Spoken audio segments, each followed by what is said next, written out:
Good morning बच्चों। HP chemistry classes में आपका स्वागत है। मैं मनीष सोनी आपके सामने फिजिक्स की दूसरी क्लास लेकर हाजिर हूँ। तो हमने बात की थी विद्युत आवेश के बारे में और हम पढ़ रहे हैं भौतिक विज्ञान का पहला अध्याय विद्युत आवेश एवं विद्युत क्षेत्र, जिसमें हमने विद्युत आवेश के बारे में जाना था, हमने आवेश के प्रकार के बारे में जाना था और हमने इलेक्ट्रॉन सिद्धांत के बारे में जाना था। आज हम नेक्स्ट वीडियो में उसके आगे टॉपिक लेके चलेंगे। तो हमने जैसा कि बताया था कि जब दो विशेष पदार्थों को आपस में रगड़ा जाता है तो उनके अंदर कुछ हल्की वस्तुएं जैसे कागज के टुकड़े, तिनके, धूल के कण आदि को अपनी ओर आकर्षित करने का गुण आ जाता है। तो कौन से वे पदार्थ हैं उनको मैं आपके सामने लिखता हूं। जैसे पहला आपका है बिल्ली की खाल,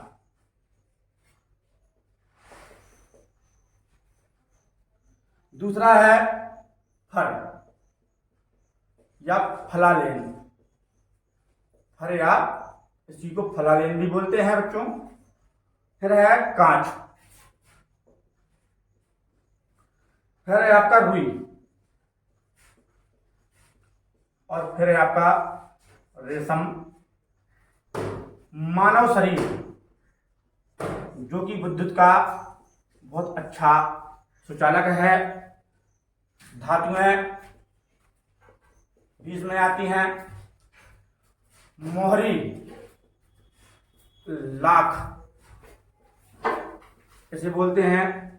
इसको इंग्लिश में सीलिंग वैक्स कहा जाता है। फिर आपका है रेजिन, अंबर, जो कि जिस पर सर्वप्रथम प्रयोग किया गया था। फिर है आपका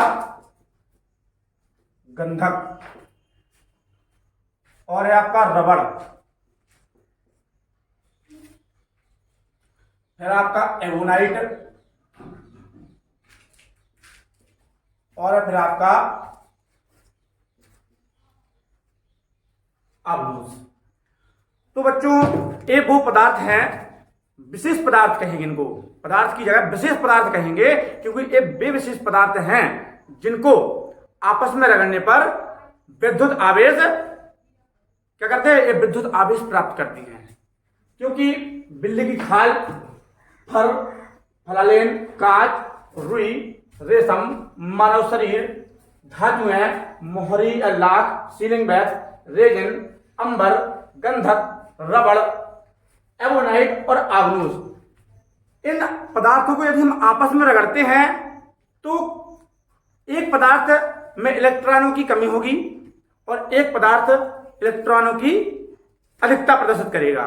क्योंकि एक पदार्थ से इलेक्ट्रॉन निकलेंगे और एक पदार्थ इलेक्ट्रॉनों को ग्रहण अवश्य करेगा। तो इन पदार्थों को ऐसे क्रम में रखा गया है कि बिल्ली की खाल को यदि फर से रगड़ते हैं, बिल्ली की खाल को यदि फर से रगड़ते हैं तो बिल्ली की खाल क्या हो जाएगी, आपकी धनावेशित हो जाएगी और फर क्या हो जाएगी, ऋणावेशित हो जाएगी। इनको इस क्रम में ही रखा गया है। जैसे फर को यदि कांच से रगड़ते हैं तो फर क्या हो जाएगी, धनावेशित हो जाएगी और कांच ऋणावेशित हो जाएगी। इसी भांति यदि कांच को हम रुई से रगड़ते हैं तो रुई कैसी हो जाएगी, ऋणावेशित हो जाएगी और कांच क्या हो जाएगा, धनावेशित हो जाएगा, कांच की छड़। और कांच को यदि रेशम से भी रगड़ दें तो कांच की छड़ धनावेशित हो जाएगी और रेशम ऋणावेशित हो जाएगा। हमने उस दिन भी बताया था इसी प्रकार। तो ये भी पदार्थ हैं, इस क्रम में रखे गए हैं जो कि आपस में रगड़ने पर, क्योंकि आपके मन में उस दिन अवश्य एक प्रश्न आया होगा कि कौन से वो विशेष पदार्थ हैं, क्योंकि गिलबर्ट ने बताया था कि अंबर ही नहीं, अंबर की भांति ऐसे कई बहुत से पदार्थ हैं जिनको आपस में रगड़ने पर विद्युत आवेश को प्राप्त करती हैं। तो यही वो पदार्थ हैं जो कि विद्युत आवेश को प्राप्त करते हैं।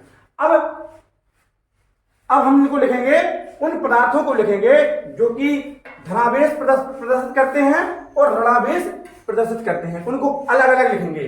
तो अपन लिखेंगे धनावेश प्रदर्शित करने वाले पदार्थ, धनावेश प्रदर्शित करने वाले पदार्थ। धनावेश जो प्रदर्शित करते हैं वो आपके जो पदार्थ हैं वो है कांच की छड़, कांच की छड़। कांच की छड़ है वो आपकी हमेशा धनावेश को ही प्रदर्शित करती है। फिर आपकी है फर, जिसे फलालेन भी बोलते हैं। फलालेन या फर भी क्या है, धनावेश प्रदर्शित करती है। ऊनी जो कपड़े हैं, ऊनी कपड़े ये भी धनावेश प्रदर्शित करते हैं। इनसे आपके ऑब्जेक्टिव क्वेश्चन बन सकते हैं कि ऐसा आपको दे दिया, उन्होंने 4 ऑप्शंस दे दिए, उन्होंने कह दिया कि बताइए इनमें से कौन सा पदार्थ धनावेश को प्रदर्शित करता है। 3 ऑप्शन उन्होंने ऋणावेश वाला रख दिए और 1 रख दिया धनावेश वाला, तो आपको उसमें से टिक करना पड़ेगा, है ना। तो इस प्रकार से कांच की छड़ आपका धनावेश प्रदर्शित करती है, फलालेन भी आपका धनावेश प्रदर्शित करता है, ऊनी कपड़े, और इसके बाद दरी, इसे कारपेट भी बोलते हैं, और इसके बाद आपका नायलॉन, इसके बाद है आपका सूखे बाल। ये ध्यान रखना है, जो सूखे बाल हैं, ड्राई हेयर, ड्राई हेयर धनावेश को प्रदर्शित करते हैं। फिर आपको अब हम जानेंगे ऋणावेश प्रदर्शित करने वाले पदार्थ। ऋणावेश प्रदर्शित करने वाले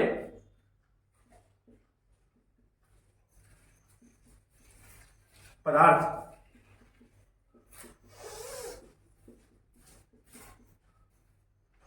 तो जो पदार्थ ऋणावेश प्रदर्शित करते हैं वो होता है आपका रेशम,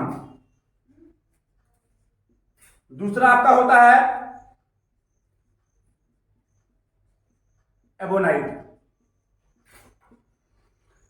तीसरा होता है आपका अंबर, फिर होता है आपका रबर, फिर होता है आपका प्लास्टिक और कंघा। तो ध्यान रखना है, जो आप कंघा यूज करते हैं उसमें कौन सा आवेश होता है, ऋणावेश।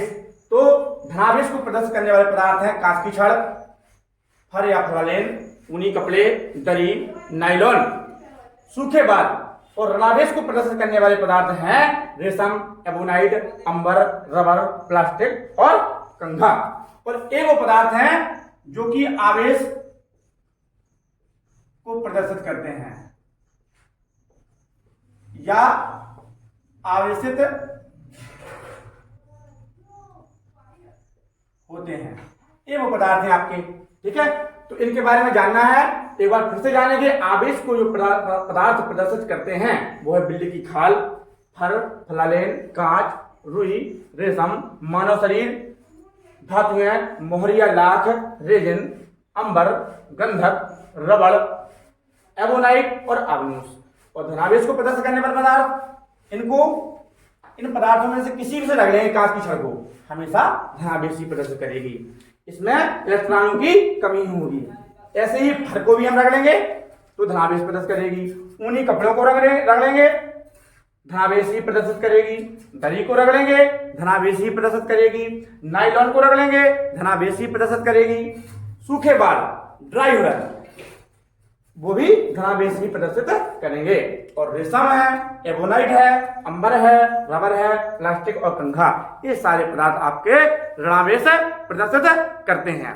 तो इनसे आपके ऑब्जेक्टिव क्वेश्चन बन सकते हैं।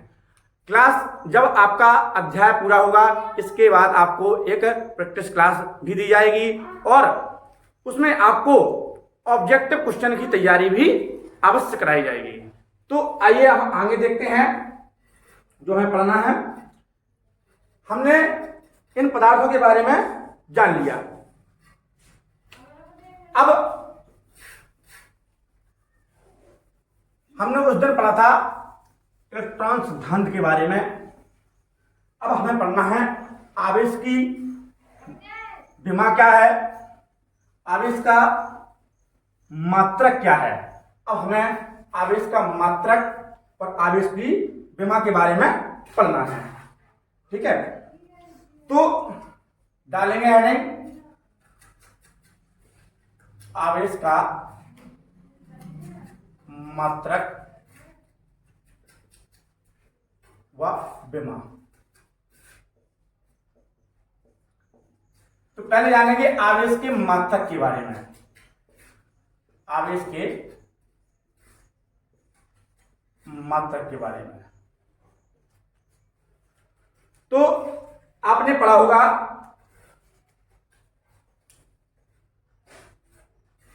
Q equal I into T. Q equal I into T. तो यहां से इस फॉर्मूले से, इस सूत्र से हम आवेश का मात्रक ज्ञात कर सकते हैं। इस सूत्र से हम आवेश का मात्रक ज्ञात कर सकते हैं। Q जो होता है वो Q जो होता है आपका, वो होता है आपका आवेश, और I जो होती है वो होती है आपकी धारा, और T जो यहां पर होता है वो होता है आपका समय। और धारा का जो मात्रक है वो होता है एम्पियर,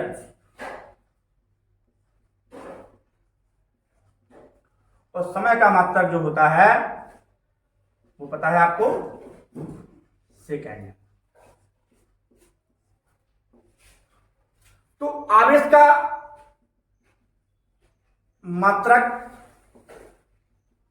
यदि लिखना है हमें तो हम धारा का मात्रक लिख दें एम्पियर, और सेकेंड। तो एक मात्रक इसका क्या हो गया, आवेश का एम्पियर सेकेंड। तो ये कहां से निकला, Q बराबर होता है I इंटू टी। ठीक है, Q बराबर I इंटू टी। तो I क्या है आपका, धारा है, T आपका क्या है, समय है, Q क्या है आपका, आवेश है। तो I का जो धारा का मात्रक होता है वो एम्पियर, आपने पढ़ा होगा 10th क्लास में, 11th क्लास में। T जो होता है वो समय का मात्रक, ये बहुत इजी बात है, समय का मात्रक सभी जानते हैं। बस हमने धारा का मात्रक रख दिया एम्पियर और समय का मात्रक रख दिया सेकेंड। तो एम्पियर सेकेंड, इसको हम एक नाम और बोलते हैं जिसे बोलते हैं कूलाम। इसको हम कूलाम भी कहते हैं, COLOUMB। ये आपकी कूलाम की मीनिंग होती है। तो कूलाम को हम इंग्लिश में भी जान लेंगे, कूलाम कैसे लिखा जाता है। तो कूलाम भी इसका मात्रक, आवेश का मात्रक कूलाम भी होता है। ठीक है, तो अब जैसे हम एक कूलाम की परिभाषा दें, एक कूलाम की परिभाषा दें, तो एक कूलाम की परिभाषा कैसे देंगे, वो भी इसी सूत्र से निकल सकती है। देखिए, यदि हम I का मान 1 एम्पियर रख दें, T का मान 1 सेकंड रखते हैं, तो Q भी हमारा क्या होगा, 1 इंटू 1 इक्वल 1 ही होगा, 1 कूलाम भी होगा। क्या होगा, 1 कूलाम होगा, नहीं होगा। तो इससे हमें क्या निष्कर्ष निकलता है, इससे निष्कर्ष क्या निकलता है, इससे निष्कर्ष यही निकलता है कि इतना तो बोलना ही पड़ेगा आपको कि किसी चालक में, तो हम इससे क्या बोलेंगे, यदि किसी चालक में एकांक समय में एकांक एम्पियर की यदि धारा प्रवाहित हो रही है तो उसमें उपस्थित आवेश की मात्रा 1 कूलाम होगी। यदि किसी चालक में, अब आपको परिभाषा बनाने के लिए इतना तो जोड़ना ही पड़ेगा, तो कितना आसान है परिभाषा बनाना, इतना तो जोड़ना ही पड़ेगा।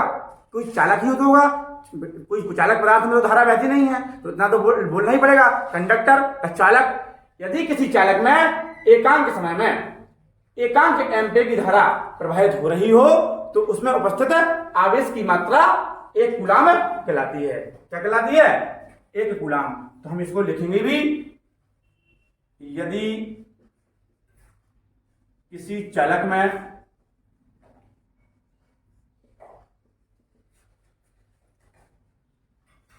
एकांक समय मतलब यूनिट टाइम, 1 सेकेंड में, एकांक समय में एकांक एम्पीयर की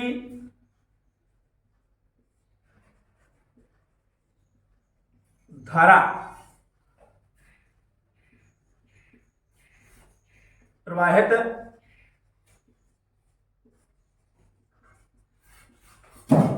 हो रही है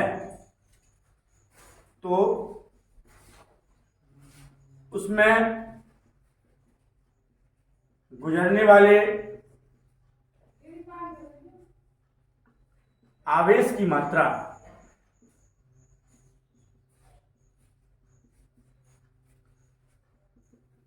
एक कूलाम होगी। उसमें गुजरने वाले आवेश की मात्रा 1 कूलाम होगी। तो अब आवेश की मात्रक जो है हमारे वो यहीं पे नहीं है, आवेश के हमारे अन्य मात्रक भी हैं, तो उसके बारे में भी हम जानेंगे। तो आवेश के जो हमारे अन्य मात्रक हैं उनके बारे में हम जानते हैं, इसको आप नोट कर लीजिएगा। देखते हैं आवेश के जो अन्य मात्रक हैं वो क्या है।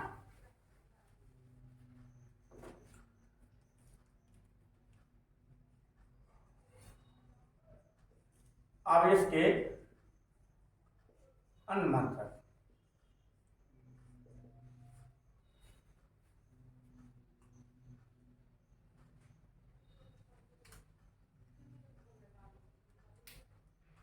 आवेश का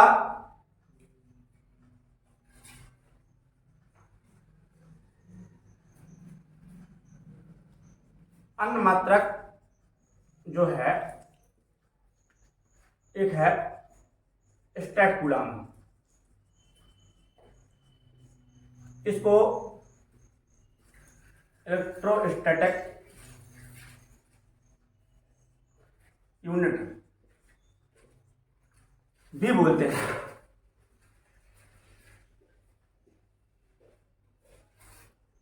तो आवेश का एक अन्य मात्रक है स्टैट कूलाम, जिसे हम इलेक्ट्रोस्टैटिक यूनिट भी कहते हैं। इसे अथवा एक दूसरा मात्रक है फ्रैंकलिन, एक दूसरा मात्रक भी है आवेश का जिसे बोलते हैं फ्रैंकलिन। ये दोनों मात्रक, एक जो स्टैट कूलाम है इलेक्ट्रोस्टैटिक यूनिट, इसको ESU इलेक्ट्रोस्टैटिक यूनिट भी बोलते हैं, और जो फ्रैंकलिन है ये दो आवेश के दोनों मात्रक हैं वो CGS पद्धति में होते हैं। CGS पद्धति में जो आवेश के मात्रक हैं वो हमारे क्या है, फ्रैंकलिन या स्टैट कूलाम या इलेक्ट्रोस्टैटिक यूनिट, इसको हम बोलते हैं इलेक्ट्रोस्टैटिक यूनिट या स्टैट कूलाम। इस CGS पद्धति में आवेश के मात्रक होते हैं। आवेश का एक अन्य मात्रक भी है,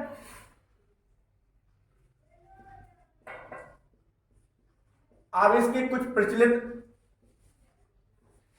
बड़े मात्रक भी हैं। आवेश के कुछ प्रचलित बड़े मात्रक भी हैं। आवेश के कुछ प्रचलित बड़े मात्रक भी होते हैं जो कि बहुत ज्यादा प्रचलित होते हैं, उनको देखते हैं। जैसे पहला होता है आपका एम्पियर घंटा। अभी आपने क्या पढ़ा था, एम्पियर सेकेंड। वो आवेश का एक मूल मात्रक है, समझ लो आवेश का। लेकिन एक क्या है हमारा, एम्पियर घंटा। एक ये आवेश का एक बड़ा मात्रक है, वो बहुत छोटा मात्रक है। और एक होता है फैराडे, एक होता है फैराडे और एक होता है एम्पियर घंटा और एक होता है आपका फैराडे। जो ये होते हैं आपके वो एमकेएस पद्धति में होते हैं। इस एमकेएस पद्धति में आवेश के मात्रक होते हैं फैराडे या एम्पियर घंटा। अब देखिए इनके बारे में हम कुछ और भी जानते हैं। एक कूलाम में कितने इलेक्ट्रोस्टैटिक यूनिट होते हैं या कितने स्टैटिक कूलाम होते हैं? तो वो होते हैं 3 गुणा 10⁹ स्टैट कूलाम। ये आपके लिए बहुत इंपॉर्टेंट है जानने के लिए, और आपके ऑब्जेक्टिव क्वेश्चन में भी आ सकता है। एक कूलाम बराबर होता है 3 गुणा 10⁹ स्टैट कूलाम या ESU, इलेक्ट्रोस्टैटिक यूनिट। ठीक है। और आपका जो एक EMU बराबर होता है, इसको क्या बोलते हैं? EMU ही बोलते हैं फैराडे को। तो एक EMU बराबर जो आपका होता है वो होता है आपका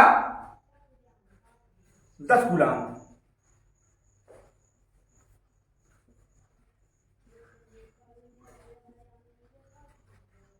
और 1 एम्पियर घंटा बराबर होता है आपका 1 एम्पियर घंटा बराबर आपका होता है 3600 कूलाम। और 1 फैराडे बराबर आपका होता है 96,500 कूलाम। तो इन मानों को आपको अवश्य याद करना है। ठीक है। देखिए, फैराडे अलग है, EMU अलग है। क्या है? 1 कूलाम बराबर आपको होता है 3 गुणा 10⁹ स्टैट कूलाम या इलेक्ट्रोस्टैटिक यूनिट। ठीक है।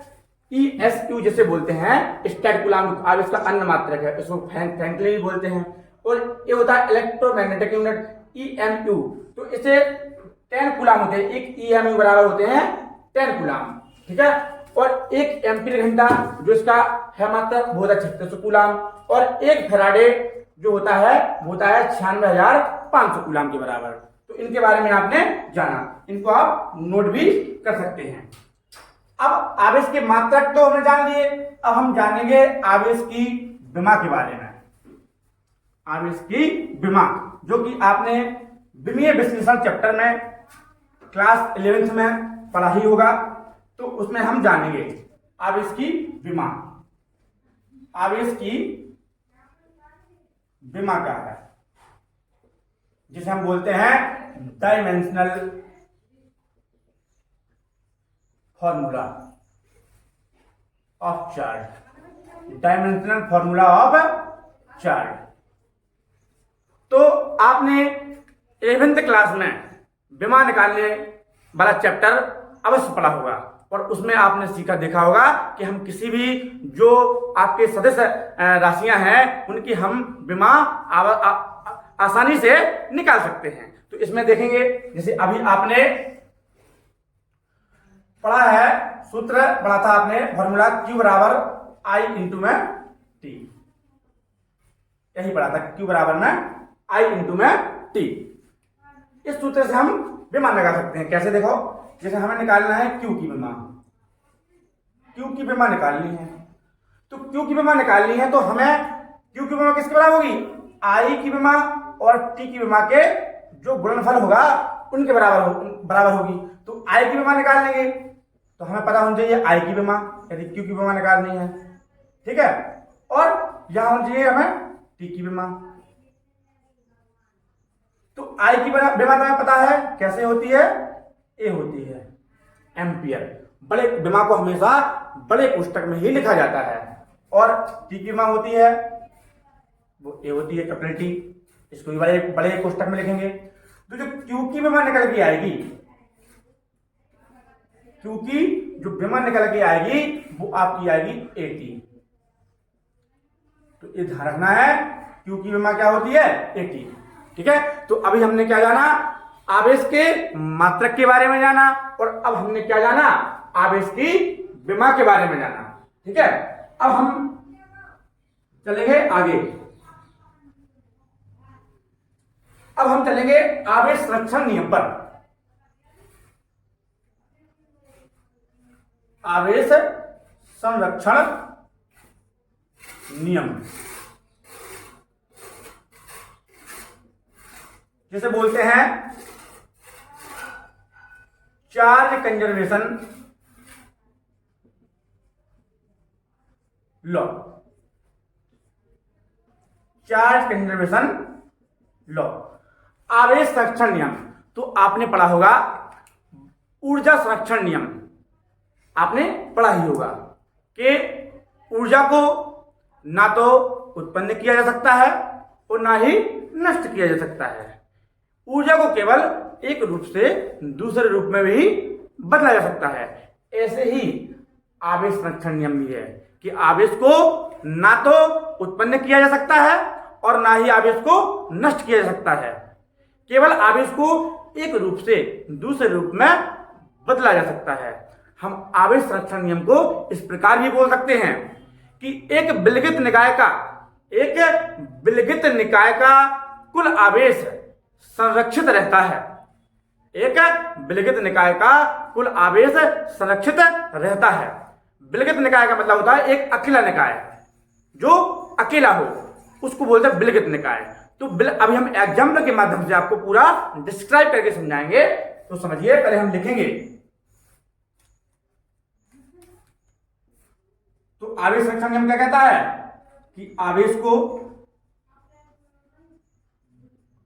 ना तो उत्पन्न किया जा सकता है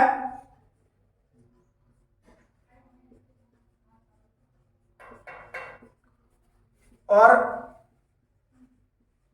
ना ही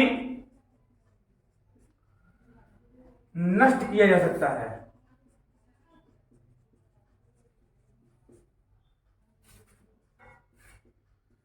इसको केवल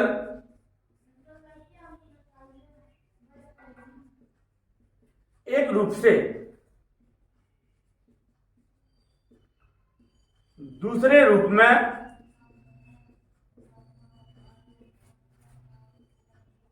परिवर्तित किया जा सकता है। इसे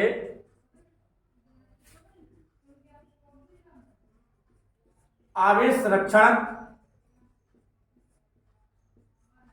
नियम कहते हैं। हम इसको दूसरे प्रकार से भी कह सकते हैं कि एक विलगित में जो होता है अलग या बंद, विलगित या जिसे हम बोलते हैं बंद, निकाय मतलब सिस्टम। एक विलगित निकाय का कुल आवेश संरक्षित रहता है।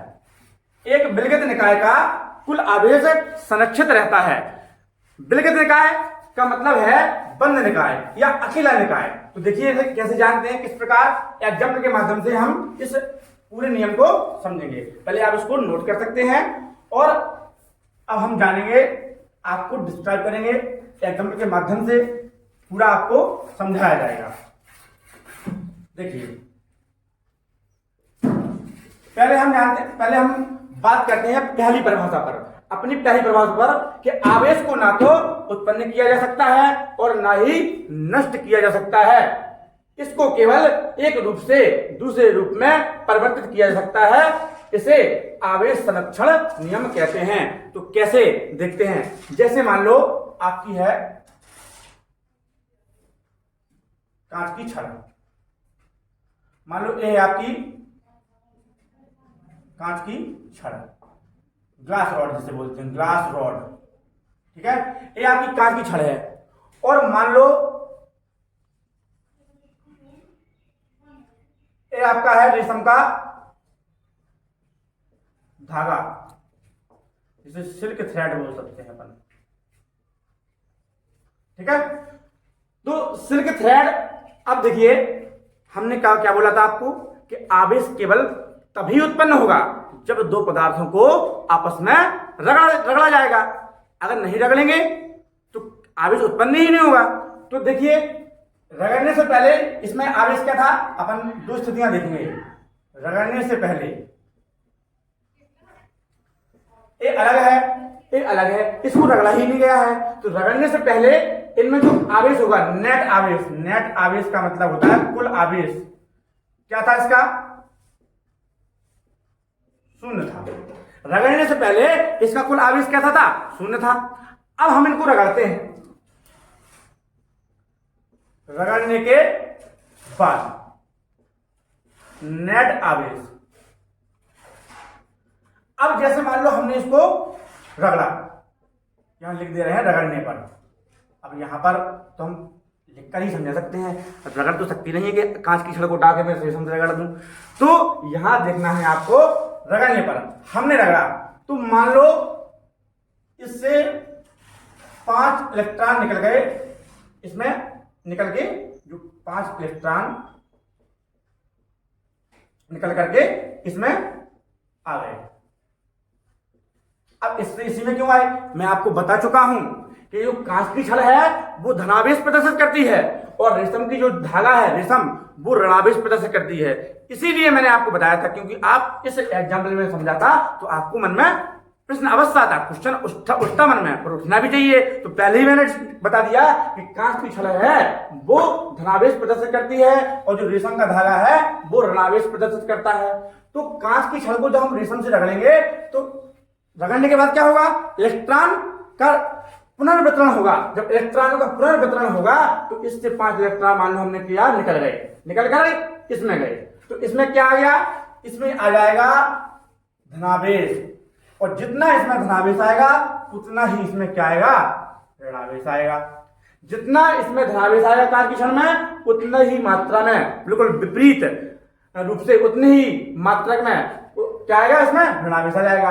अब नेट आवेश निकाल लो, इसमें क्या है, इसमें है ऋणावेश और इसमें क्या है, धनावेश।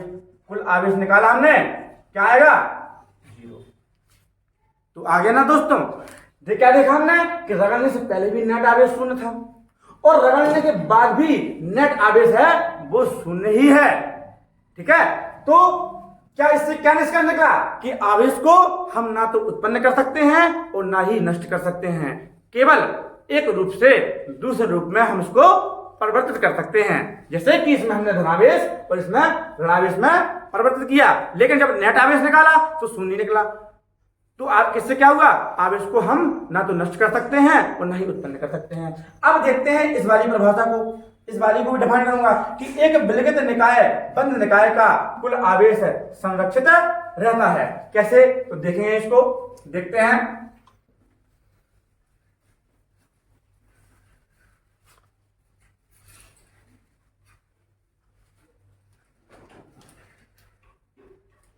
जैसे मान लो ये एग्जाम्पल फर्स्ट था और ये एग्जाम्पल दूसरा है आपका।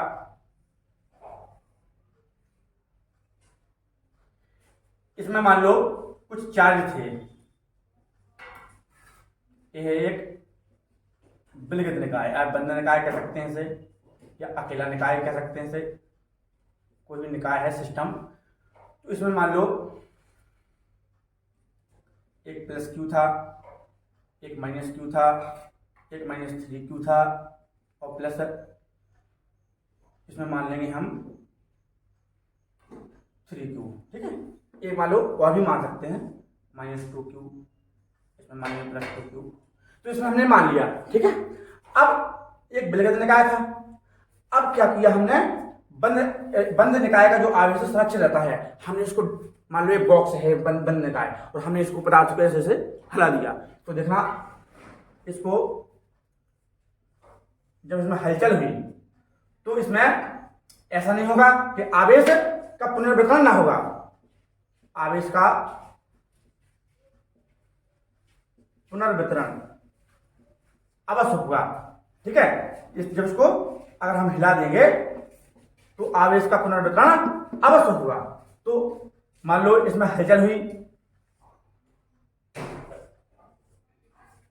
मान लो इसमें आ गया 4q,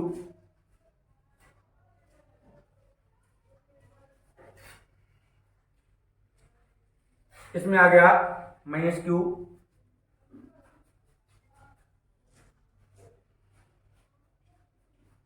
इसमें आ गया, मान लो जरूरी नहीं है पूरा उतना ही बनाए, क्योंकि आवेश का पुनर्वितरण हो रहा है, तो यहाँ हम ऐसे भी कर सकते हैं, उसमें कोई दिक्कत नहीं। आवेश का पुनर्वितरण हो गया मान लो, ठीक है, हलचल हुई, आवेश का पुनर्वितरण हो गया, कोई दिक्कत नहीं है। तो अब देखो इसको हम इसको देखेंगे, इसका कुल आवेश निकालेंगे हम, क्योंकि हमने लगाने से पहले देखा, देखो इसमें क्या था, plus Q minus Q minus 3q minus 2q plus 3q और प्लस 2q, सबको जोड़ते हैं, देखो 3q से 3q कैंसिल हो जाएगा, 2q से 2q कैंसिल होगा, q से q, कितना आया आवेश, शून्य आया, नहीं आया, आवेश शून्य नहीं आया। इसमें देखते हैं 4q plus 2q minus q और इसमें माइनस के 5q, यहाँ माइनस 5q था, तो देखिए इसमें क्या करेंगे, इसको जोड़ लेंगे अपन, 6q माइनस 6q, कितना आया, शून्य आया। तो कहीं आवेश का पुनर्वितरण हुआ तो भी उसमें ही संरक्षित रहा आवेश, आवेश उत्पन्न नहीं हुआ, केवल थोड़ी देर के लिए एक रूप से, यहाँ देखो आवेश का जो रूप है वो अलग है, यहाँ देखो अलग है, तो आवेश को हम एक रूप से दूसरे रूप में बदल सकते हैं, लेकिन ना तो उसको उत्पन्न कर सकते हैं और ना ही नष्ट कर सकते हैं, ठीक है। तो हमने इसके बारे में जाना। दोस्तों आपने इन टॉपिक्स को देखा और आगे के टॉपिक आपको अब अगली क्लास में बताए जाएंगे, आगे के टॉपिक आपको अगली क्लास में बताए जाएंगे, डिस्कस किए जाएंगे, और आप इस चैनल को सब लोग ज्यादा से ज्यादा फॉलो करिए, सब्सक्राइब करिए, बेल आइकन दबा दीजिए और ज्यादा से ज्यादा शेयर करिए। आपको कोचिंग पढ़ने की भी आवश्यकता नहीं होगी यदि आप इस चैनल को लगातार कंटिन्यू अच्छे से यदि आप देखते हैं, तो आपकी पूरी तैयारी यहीं पर हो जाएगी, आपको सब कुछ कंटेंट दिया जाएगा, हर चीज दी जाएगी, प्रैक्टिस भी कराई जाएगी, इसी में आपको टेस्ट भी कराए जाएंगे। तो अब देखते हैं हम यहाँ पर, देखिए आप इसको नोट कर सकते हैं, और आपको जो चीज भी समझ में आया करे तो आप बताया करें, ठीक है, कमेंट में लिखा करें, तो उसको आपको डिस्कस कर दिया जाएगा। धन्यवाद दोस्तों, तो आगे हम अगली क्लास में मिलते हैं, नमस्कार।